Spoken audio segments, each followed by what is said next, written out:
Hi, third grade. We are here with a new paired selection text. We are continuing with the Clementine story series. There are several books in the Clementine series by the author Sarah Pennypacker and the illustrator Marla Frazee. Each of the books in this series is about a third grade girl named Clementine.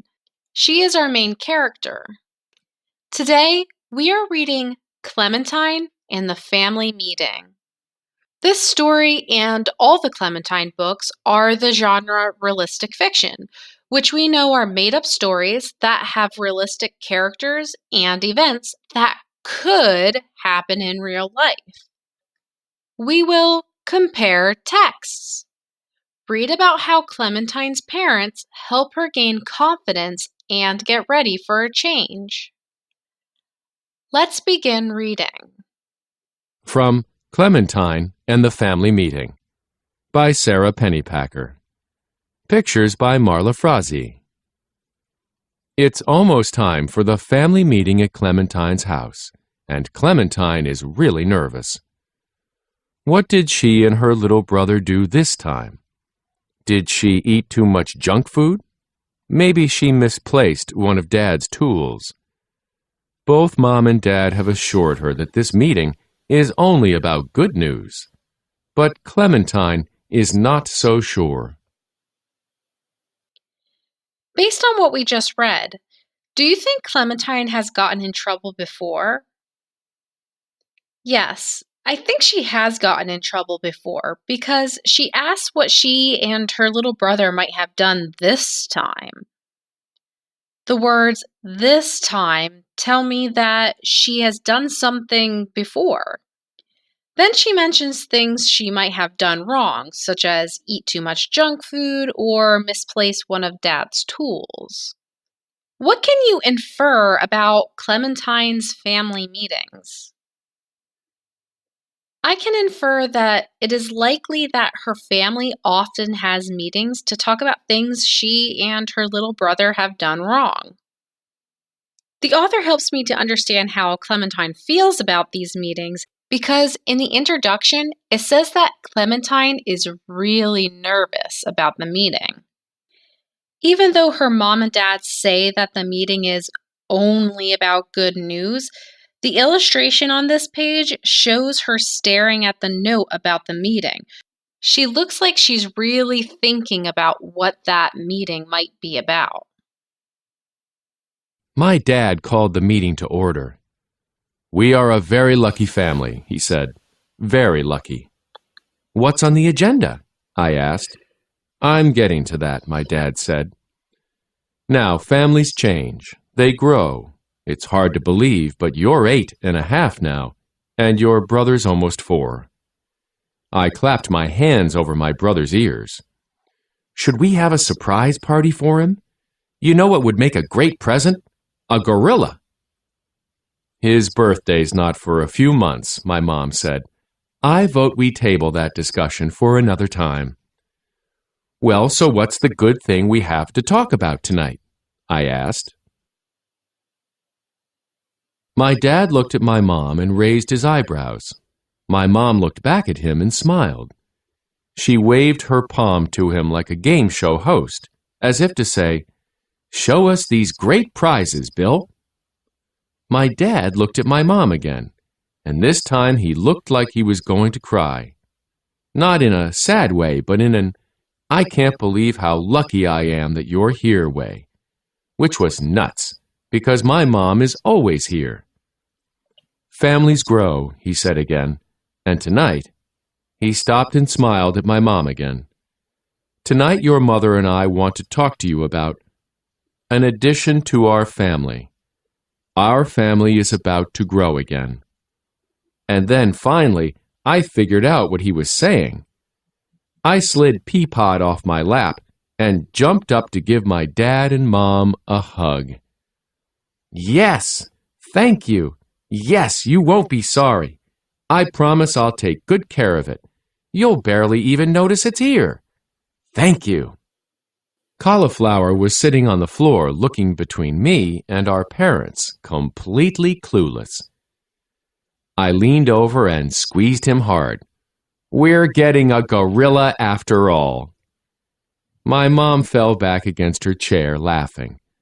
Oh, Clementine, she said, it's definitely not a gorilla. I was a little tiny bit relieved. The truth is, since I got my kitten, I'm not sure I really want a gorilla anymore. That would be a really big litter box. I studied my parents. What is it then? A pony? We're getting a pony? My dad pulled me over to him and held my hands. We're talking about a new baby. A brother or a sister for you two. What do you think about that? What I thought about that was, N-O, no thanks. I yelled it. No thanks, Parsnip echoed. Then he looked up at me. No thanks what? What happens when Clementine's parents talk about an addition to the family? Clementine is convinced that the addition to the family is a gorilla. Why did she think it was a gorilla, though? On page 299, Clementine suggested that a gorilla was a great birthday present for her little brother. What does Clementine say to her little brother? She leans over and squeezes him and says, "We're getting a gorilla after all." What can you tell about Clementine's point of view based on these details? Clementine's point of view is that she hopes the family meeting is about getting a gorilla. As we're reading the story, Clementine and the family meeting, I'm trying to think of how it is similar to the other story, The Talented Clementine. And well, in The Talented Clementine, the setting is at Clementine's school. She is embarrassed because she doesn't have an act for the talent show. In this story, Clementine and the family meeting, it takes place at her house, and she is upset to learn that she is going to have a new baby brother or sister. The story about the talent show has many characters, but in this text, it's only about Clementine's family. In the other story, The Talented Clementine, Clementine learns that she has talents, but it's still a little too early to identify the theme of this story. No thanks to more people. Our family is 4. There are 4 sides to a puzzle, so we can all work on it at once. Hot dogs come in packages of 8, so we can each have 2. At the playground, 4 is an even number for the seesaws. 4 can all be together in the car. 4 can be 2 and 2 sometimes, and nobody is lonely. 2 kids and 2 grown-ups. 2 boys and 2 girls. There are 4 sides to the kitchen table, so we each get one. 4 is a perfect number for a family. While I'd been explaining all this, my brother had snuck over to his favorite cupboard and thrown all the pots and pans out, like a personal-sized tornado. He was sitting inside now, crashing lids together. I pointed to the mess in the kitchen. Look at us. Lima Bean puts toy trucks in the ziti, and we used a drill gun to stir the muffins this morning because we couldn't find the mixer, and my rat is missing, which isn't my fault, and so is my hat. And maybe that is my fault, but how is a baby going to help with anything? That's what I want to know. It's all moving too fast, and we're not ready. Oh, honey, my mom said, life is always moving too fast, and we're never ready. That's how life is, but somehow that's just perfect. She dragged Zucchini out of the cupboard and hauled him off to get his pajamas on. Your mother, my dad said, is exactly right. Things are always changing. That's life. And this? He spread his hands to the tornadoed kitchen. Us? Toy truck ziti, missing hats, drill gun mixers. Well, this is how we roll, Clementine. This is how we roll. How do Clementine's parents try to comfort Clementine? They tell her that life is always moving too fast, and this is just how life is. Her mother says, but somehow that's just perfect. And her father mentions some of the things that Clementine had talked about, such as the toy truck Ziti, and he explains that this is just how their family rolls. Let's make some connections. The first question is based on the essential question, and it asks, how do Clementine's parents help her understand the changes in her family? Clementine's parents say that life is always changing, and on page 302, her mother says, life is always moving too fast, and we're never ready. That's just how life is. So she helps Clementine to understand that these changes are normal.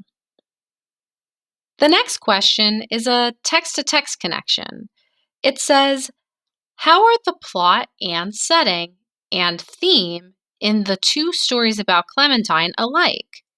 How are they different? So we're going to compare and contrast these two Clementine stories. The Talented Clementine takes place in a school auditorium, while Clementine in the Family Meeting is set at Clementine's home. So their settings are different.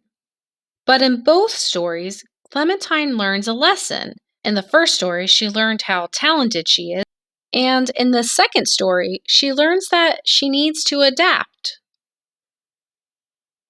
All right, boys and girls, I hope you've enjoyed the story Clementine in the Family Meeting. Thanks for reading and learning with me today. Bye for now.